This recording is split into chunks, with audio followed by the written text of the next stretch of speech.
no running back carried the ball even 4 times. There was one sequence the entire game. Like Todd Monken honestly should get a game ball from the Chiefs. Like Todd Monken and Steve Spagnuolo together, like they should share that game ball. There was one time the entire game where Ravens running backs, the whole running back room, where Ravens running backs touched the ball on consecutive plays. It was the third quarter, back-to-back screen passes to Justice Hill. Lamar Jackson never handed the ball off 2 straight plays, not to the same running back, to any running backs. It never happened. It never happened. Josh Allen and the Bills just ran for 182 on these guys. Like, it's amazing. Like, they can't really stop the run. There's no really gay to spy Lamar. They were, they're a lighter team up front. One of their nose tackles isn't playing in the game.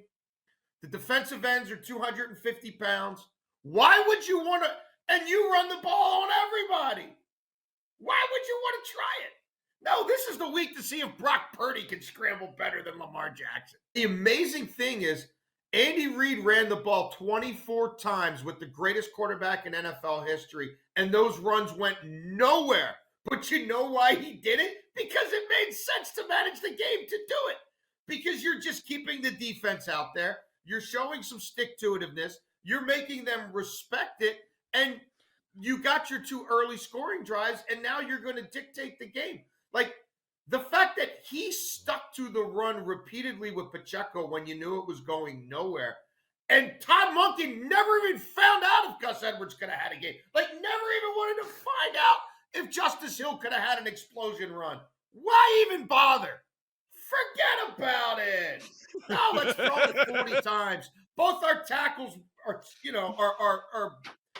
look, the right tackle's not a starting right tackle in this league anymore, pass protection-wise, and he's hurt. And they've been rotating left tackles and right tackles for a month. It's clear they got a tackle problem.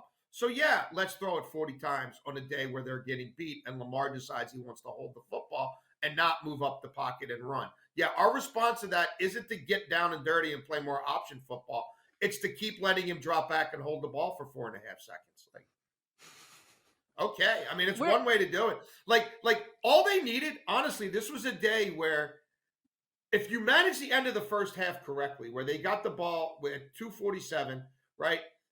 They haven't run it all day. It's like, well, you at least bleed the clock enough, right? Running the ball that Mahomes can't score at the end of the half. They don't do that. Then the defense gives them 3 points. They still only score 17, right? So this was a day where 4 field goals and 1 touchdown should have been enough. Really, 3 field goals and 1 touchdown if you don't give them the 3 at the end of the first half wins you the game.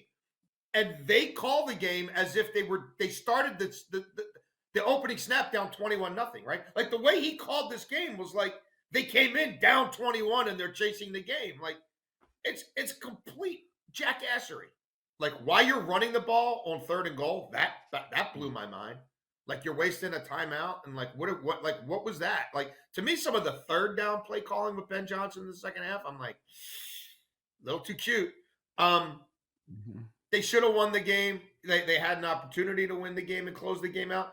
But like Jahmyr Gibbs fumbling on 1st down, like he fumbled on the first play of that drive. Yeah. Like they might have had a 6-minute drive in them right there, right? Where they just controlled the clock and methodically ran the ball on them. We'll never know. He fumbled on the first play of the drive. The Brandon Ayuk play, come on. I mean, sometimes there's an element of luck here. Like this isn't scripted. It's not. It looks like it is sometimes. It's not. Like, how that ball isn't intercepted or doesn't land on the ground, like it's a marvel of, I guess, physics, right? But it happened, and Ayuk was alert and made a play. But like, people are telling me Brock Purdy's all like, oh, Brock Purdy. That was an interception. If he throws the pick there, literally people are like, can you get Sam Darnold in the game? Like, that's what it was. He didn't make a great pass. It was a horrible pass. It was completely overthrown. He hit the DB in the hands. It turned into a reception. Now Brock Purdy, don't you knock second half Brock Purdy. I'm going to fade his ass again in the Super Bowl. I guarantee you. I made money off the interception. He should have thrown 2. Like, you take Brock Purdy. He's all yours. I'm going to take Patrick Mahomes. I'll keep making money with Patrick Mahomes. Have Brock Purdy. Have him. He's yours. will the Mahomes as an underdog even come into play by the time we get there? Meaning, could it be a pick 'em?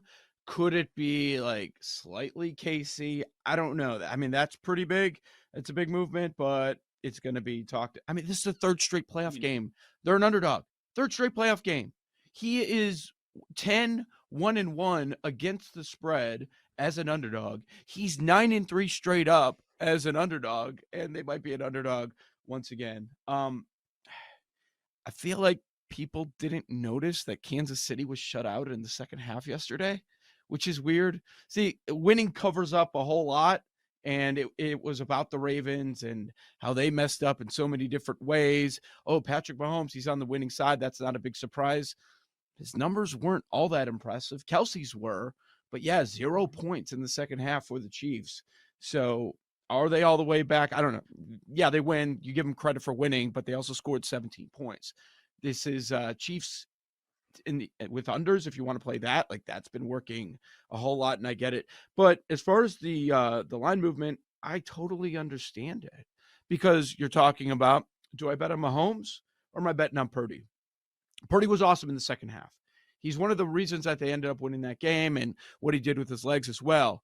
But stop. Mahomes, one of the greatest ever. And then Spags, like in a big game, he's as good as it gets. You want that guy running your defense if you're in a Super Bowl or any high leverage game. And he's awesome. And then we have to give the early nod to Andy Reid over Shanahan, right? The way San Francisco has come out in these playoff games. I think by the time we get to kickoff, again, because of the markets and the way they get flooded by different people and different money in different ways than they do during the regular season and even the playoffs, I don't think it's out of this world to think that Kansas City are kicking off as favorites next Sunday. And so I think if you're on the Chiefs at all, get it now, get it while the getting is good, because again, we're 15 hours in, not even 12 hours into this thing, and it's already moved a point and a half. So, that's the thing. If you are in on the Chiefs, get it now while the getting is good. It's not going back up to a point and a half or 2 or 2.5. Well, the main thing that sticks out is I guess I really can't count Patrick Mahomes out because they were like Super Bowl favorites. Then they struggled throughout the season, and now here they are. And here I am. I had Ravens futures, I had a Lions future, and I'm sitting here empty-handed in the Super Bowl with all of my futures. So perhaps I should have just said, hey, you know what? This is a buy low spot. I have no reason to believe this Chiefs team is going to be in the Super Bowl with what I'm seeing on the field, but why not take a little flyer on them? That's what I learned, Joe. Well, I guess that brings us to Texas, or Houston at Texas, right? Houston, Yes. 5.5-point favorites on the road. Houston, number 1 in adjusted defense. They like to play slow, but Texas at home, hosting this really good Houston team, I think is interesting because this is a dog, even though as much as I love horns down, that I might pick to cover just because of that home court advantage. And they do seem to play really good teams well. They recently beat Baylor and Oklahoma, so I don't think they're going to be scared of this situation. Yeah, this is the one we were talking about. Let's go or hell no. This is the one that I've had a tougher time with. So Houston, they've had their road struggles. They're 2-2 on the season on the road.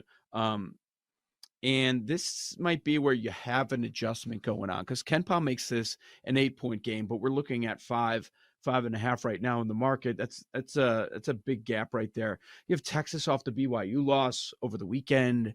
They've got a number of home losses this season. With as great as Houston's defense is across the board, it's really tough to back Texas in this spot for me.